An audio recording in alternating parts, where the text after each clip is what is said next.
Hello, I'm Corinna Harrod, and this is the Monday Night Review. Hello, and welcome to episode 87. I was about to say 57. 87. The Monday Night Review. I hope you're all well.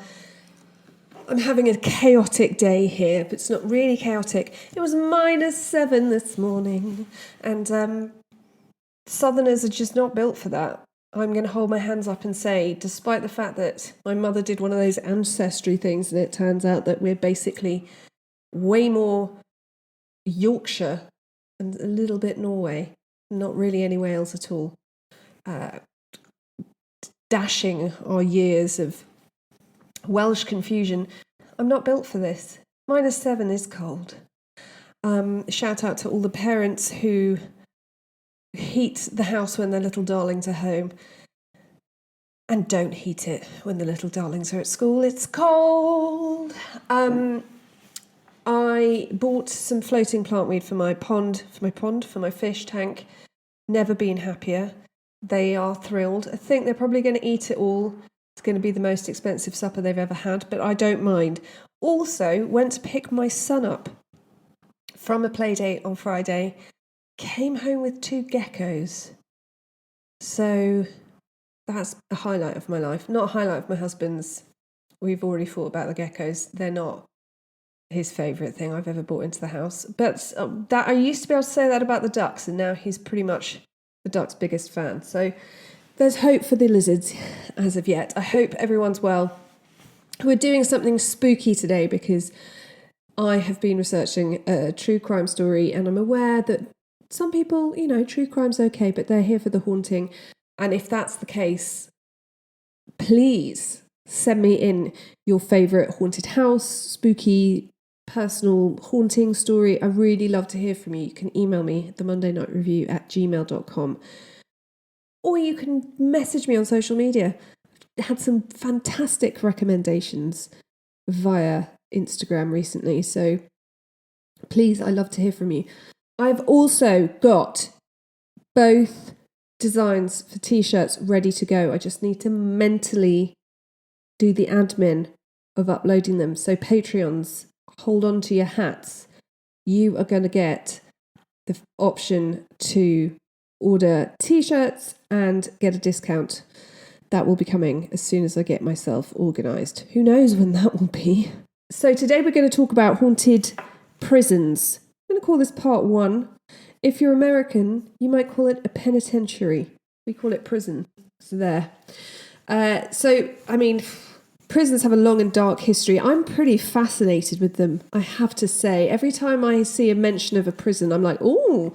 And I have an ex-boyfriend who lived near Pentonville Prison, and I've always been fascinated with that in North London. So, I don't know what it is, but they're not very nice places. Not fascinated enough to want to spend time in one without the option of leaving. Let's just put it that way. Many stories of misery and suffering. It's no surprise that some believe the spirits of the inmates who suffered and died within these walls still linger. From medieval dungeons to modern-day maximum security facilities, tales of ghostly apparitions, strange noises, and unexplained occurrences have been reported. Some experts believe that the high levels of emotion and trauma experienced by inmates and prison staff can lead to residual energy that remains long after the events have occurred. This energy can manifest as ghostly apparitions or strange occurrences, which I can totally get on board with.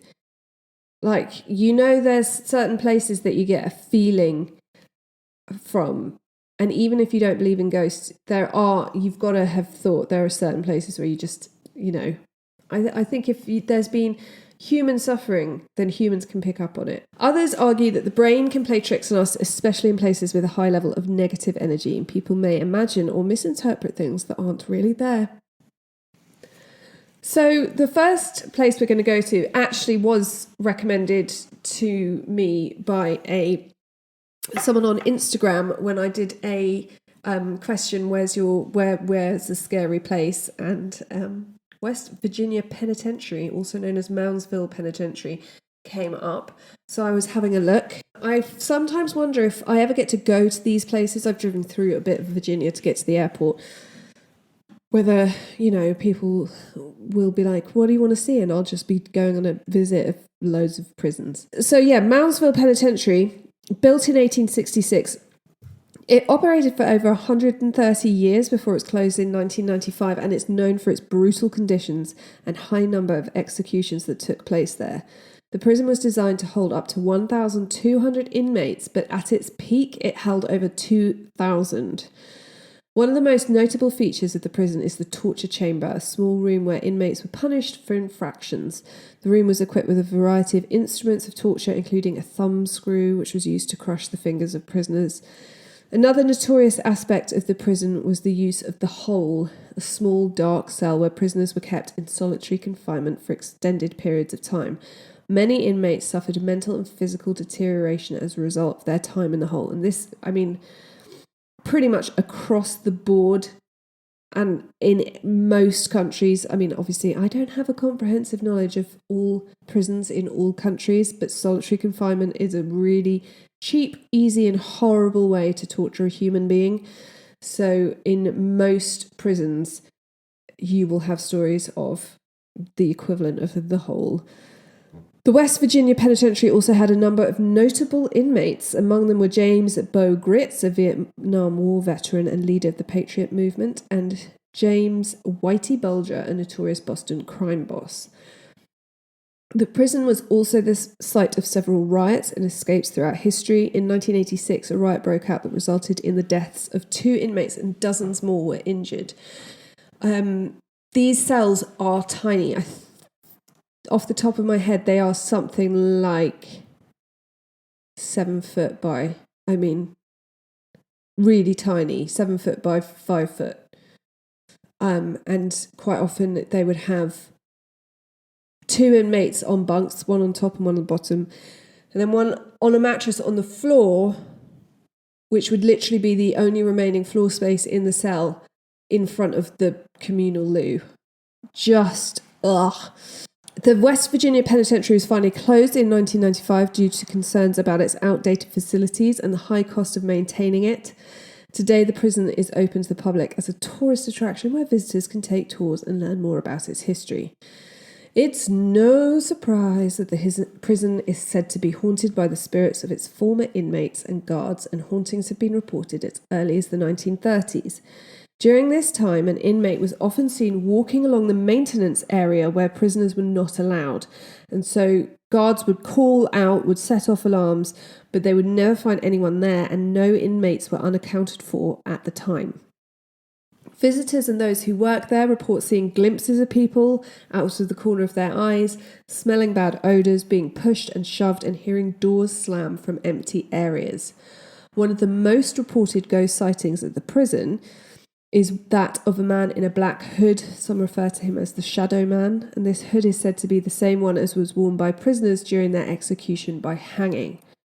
Visitors to the prison have also reported seeing the hooded figure standing at the entrance to the execution chamber as if waiting for his turn to be hanged.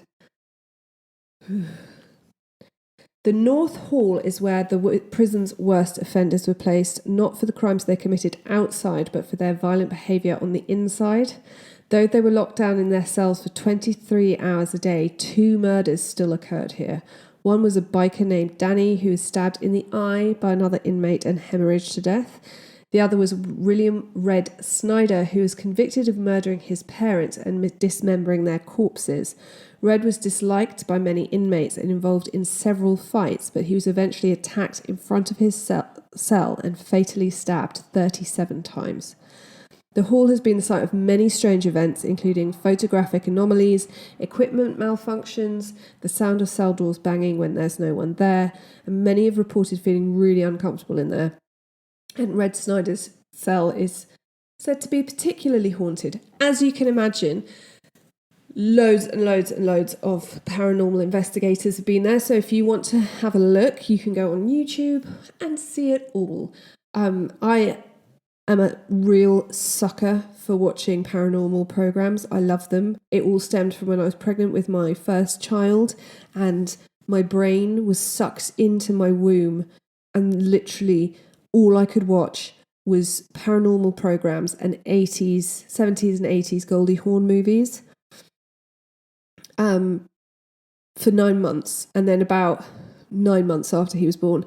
And then subsequent 2 children mean that I'm pretty comprehensive on all paranormal TV investigation shows and absolutely adore them. So if you want to go and watch these, go and check them out on YouTube.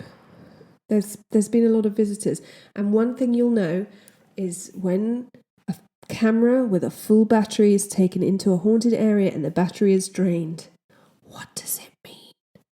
Now, another ghostly figure is said to haunt the prison, and that is one of a guard who was killed during a riot in the late 19th century.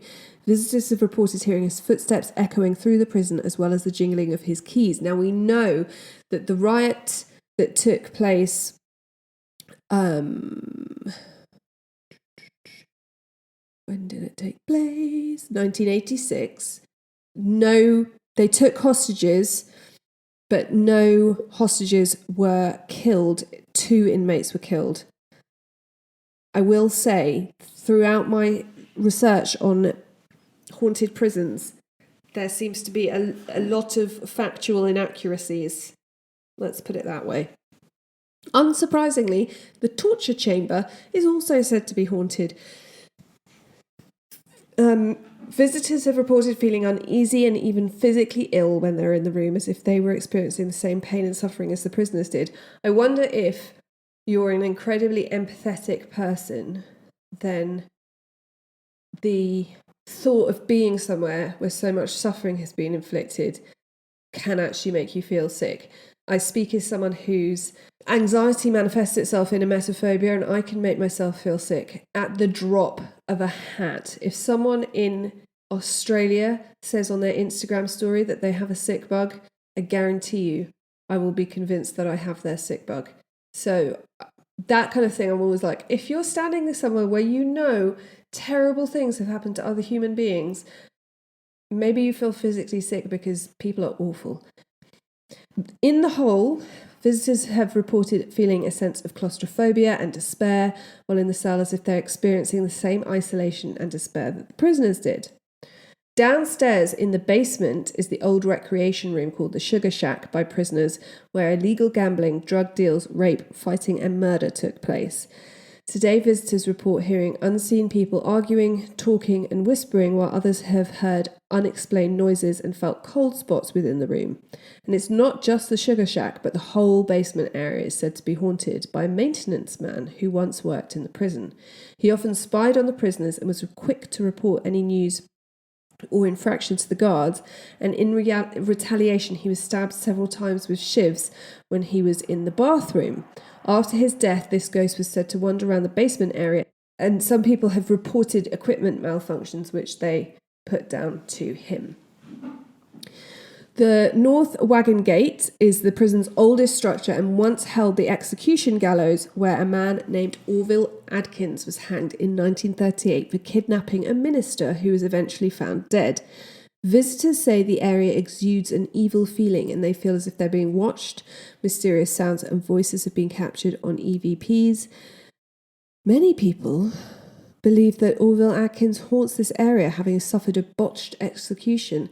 As his noose was being placed around his neck, a nervous assistant pulled the trapdoor handle too quickly and Orville fell 20 feet to the stone path below, and though he was stunned and hurt, he was still alive and therefore pulled back up to the scaffold and hanged correctly. And his footsteps are said to be heard slowly pacing back and forth. Despite these eerie reports, many visitors to the prison has also reported feeling a sense of peace and closure while visiting the site, which I find odd. The West Virginia Penitentiary is now open to the public as a tourist attraction, so you can go and visit should you see fit. So then we're coming back to the UK. We're going to Shepton Mallet Prison in Somerset, which is often billed as the most haunted prison in the world. And my research says why, because I think this is a bold claim. They actually host many paranormal investigations every month. If you're a paranormal investigator in Britain, you've probably been to Shepton Mallet Prison, and if you haven't, well, you're very much behind the trend. It was built around 1625 as the third house of correction in the county and was originally fairly horrible. People were not separated by severity of crime, gender, or health. So you had women, children, men, rapists, murderers, burglars, all mixed in together. And jailers were paid loads and, quite frankly, did the bare minimum, whilst primitive sanitation meant there were constant outbreaks of disease. After the Monmouth Rebellion, at least 12 local men were held there before being hanged, drawn and quartered. And in 1773, a prison inspector wrote, "Many who went in healthy are in a few months changed to emaciated, dejected objects." In the 1800s, there was a lot of reform in the prison system, which saw prisons being expanded or even rebuilt.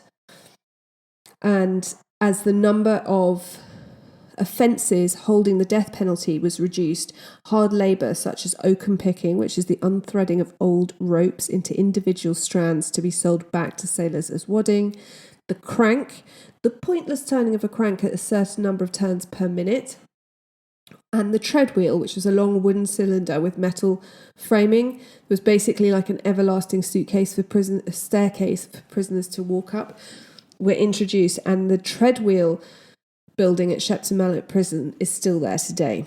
In fact, the Shepton Mallet tread wheel was one of the largest constructed, but it was also one of the few to serve a purpose, powering a mill built just outside the prison grounds.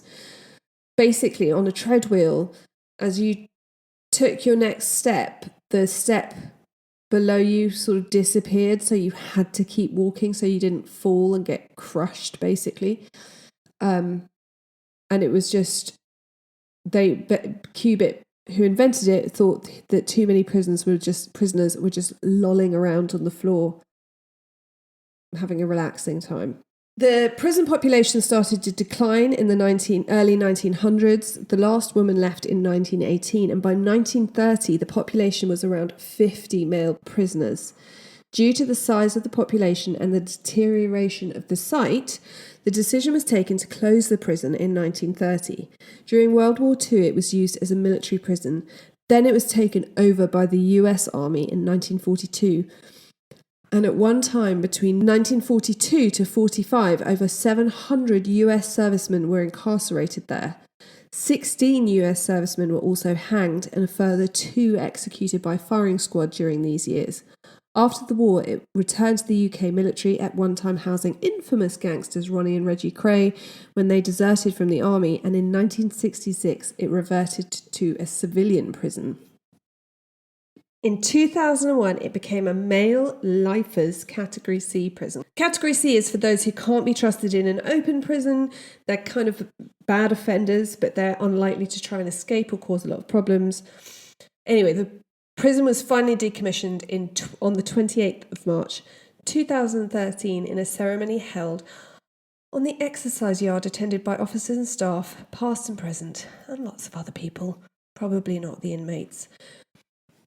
Workers who were renovating near the prison kitchen before it closed reported seeing a man dressed in uniform come through the end wall and walk straight down the corridor. They refused to continue working on the site, and an investigation was actually conducted, but it found nothing. The soldier is thought to be the spirit of a member of the American Army's firing squad who was killed out in the yard after a bullet ricocheted off the wall during an execution and killed him, though there's absolutely no evidence of this whatsoever. I dug deep, found nothing. There was 2 US military men shot by firing squad. No mention of any of the members of the firing squad being shot or anything like that. In fact, the area around the kitchen is thought to be the most haunted, along with the general's office and the exercise yard. In 1914, inmate Captain Philip William Ryle climbed onto the flat roof and before jumping called out, "Get back, get back, get back," which some claim you can still hear today, though we know it wasn't taken over by the army until World War II. So again, I'm not sure about that account. Was it just so happened that in 1914 an army officer was in the prison there's no account of this. But again, if you want to go on a haunted tour, that's quite a good one. I'd be tempted if I was hanging out in Somerset. Why wouldn't I? Somerset's amazing. Would I want to just go and do a haunted tour of Shepton Mallet prison? Probably. Now, arguably the most famous prison in the world, Alcatraz, or The Rock as it became known, has housed the most notorious offenders in America, including Al Capone, Doc Baker, and George Machine Gun Kelly, among others, boasting maximum security and minimum privileges. Contrary to popular belief, it was actually possible to escape and swim the 1.25 miles to shore, though it was incredibly dangerous. A total of 36 prisoners made 14 escape attempts, 2 men trying twice. 23 were caught alive, 6 were shot and killed during their escape, 2 drowned, and 5 are listed as missing and presumed drowned. The most violent incident occurred on the 2nd of May 1946, when a failed escape attempt by 6 prisoners led to what became known as the Battle of Alcatraz. Many of those who have worked there experienced unexplainable crashing sounds, cell doors mysteriously closing, unearthly screams, and intense feelings of being watched, and some refuse to go to D Block alone. D Block is where solitary confinement happened, and cell 14D is one of the cells that prisoners were sent to for solitary, often stripped naked and left in total isolation and darkness for up to a fortnight. Many of the prisoners who suffered here would start to hallucinate, often saying that they could see something with glowing eyes. In the 1940s, a prisoner was found strangled on the floor of his cell. Before he died, he'd been saying he could see something with glowing eyes trying to kill him, and then was found by prison guards. Some accounts of this have that he had clear hand marks around his neck. Obviously, he's in solitary confinement. So, visitors here often report feeling a raw coldness enveloping the room. In cell blocks A, B, and C, visitors frequently hear crying, moaning, and strange noises, and a visiting psychic reported encountering a malevolent spirit named the Butcher here. Prison records show a man nicknamed the Butcher was assassinated there in the 1940s. Alcatraz has got such its own mystery about it that, again, I'm sure it's partly the history and the suffering there. It's actually one of the prisons that didn't have its own place of execution. And as I told you in the Spooky Christmas episode, the Native Americans believed that the island was haunted by evil spirits even before there was a fort or a prison there. They would banish those who violated tribal law to the island as punishment to be plagued by the local spirits. It's often also shrouded in fog, so that is eerie in itself. And fog, when you're in it, can really mess with your senses. Those visiting when there's fog hear screams, whistles, the clanging of metal doors, and the sound of men's voices. But one of the most famous tales is from the 1940s when James Johnson held a Christmas Day party. He was the warden at the time.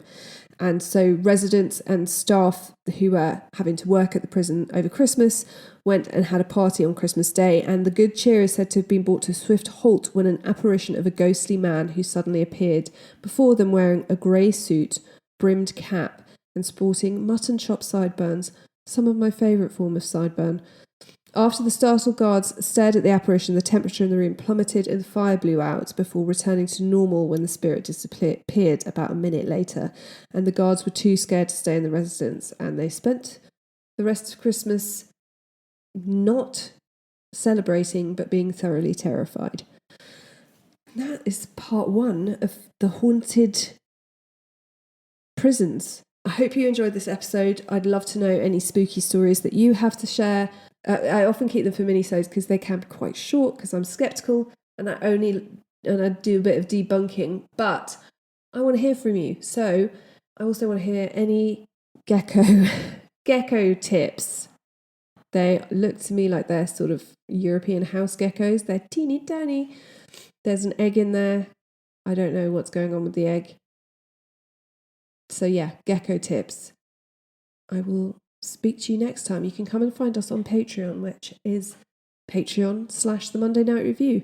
And until next time, be kind, stay safe, and always check the back seat before you drive.